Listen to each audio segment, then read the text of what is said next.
It comes from these verses that we're reading that talk directly about Narayan and his different expansions.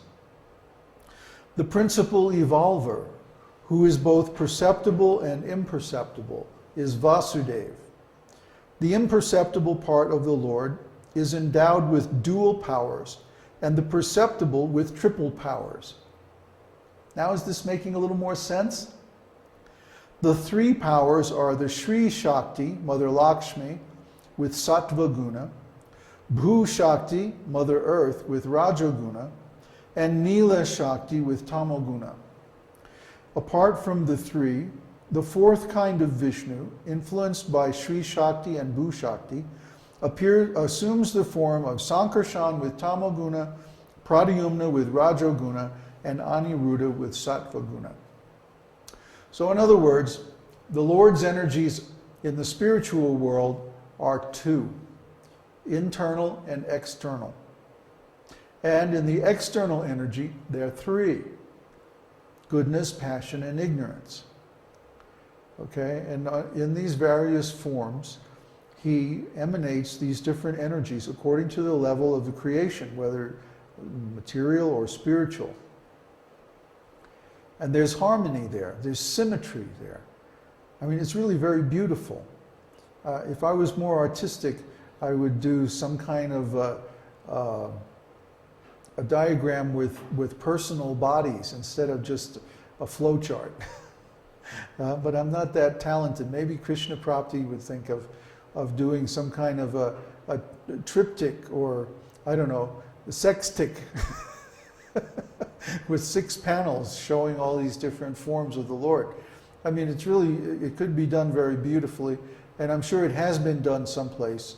I've seen very complicated looking mandalas of the Lord with all his expansions, but that would be even more complex and difficult to understand than what I've already got.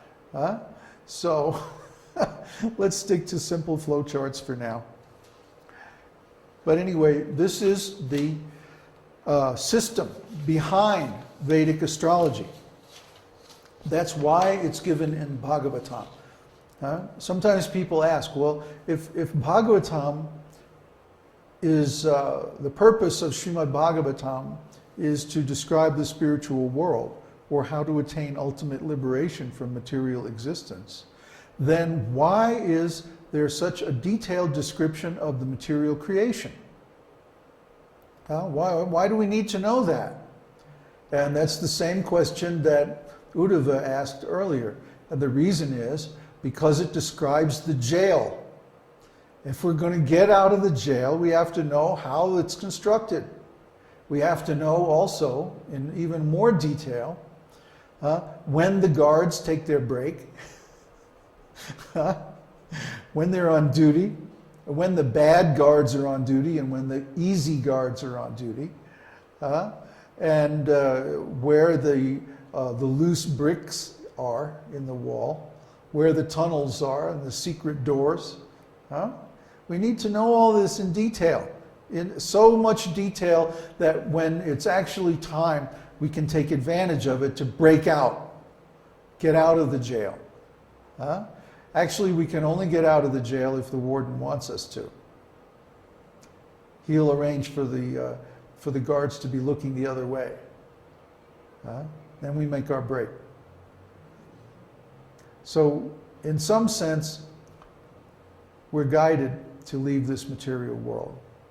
But in another sense, we have to do a large part of the work ourselves, if only so that we can reach the conceptual platform where the direct influence of the Lord is manifest to us.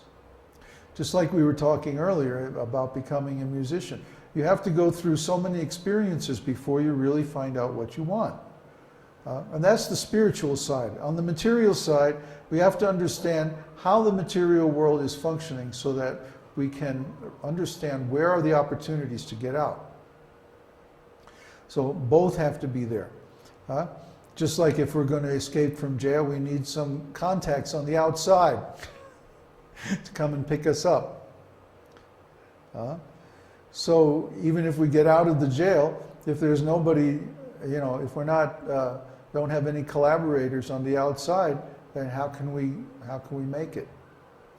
So this process of astrology, or the subject of astrology, includes a complete structural knowledge of the material and the spiritual worlds. It has to. Just like we started in the beginning talking about the tree and the reflection of the tree in the water. If you don't know how a tree is normally, then when you see a reflected tree, it's not going to make any sense to you at all. It's going to be all scrambled and mixed up. So yes, the spiritual reality is all scrambled and mixed up by the waves of time in the material world. So if we know the original picture, then we can start to see how it's scrambled and why it's mixed up. And put together an idea of the original nature, the original spiritual world. And that way we can start to develop a desire for a particular type of liberation, a particular spiritual destination after this material existence.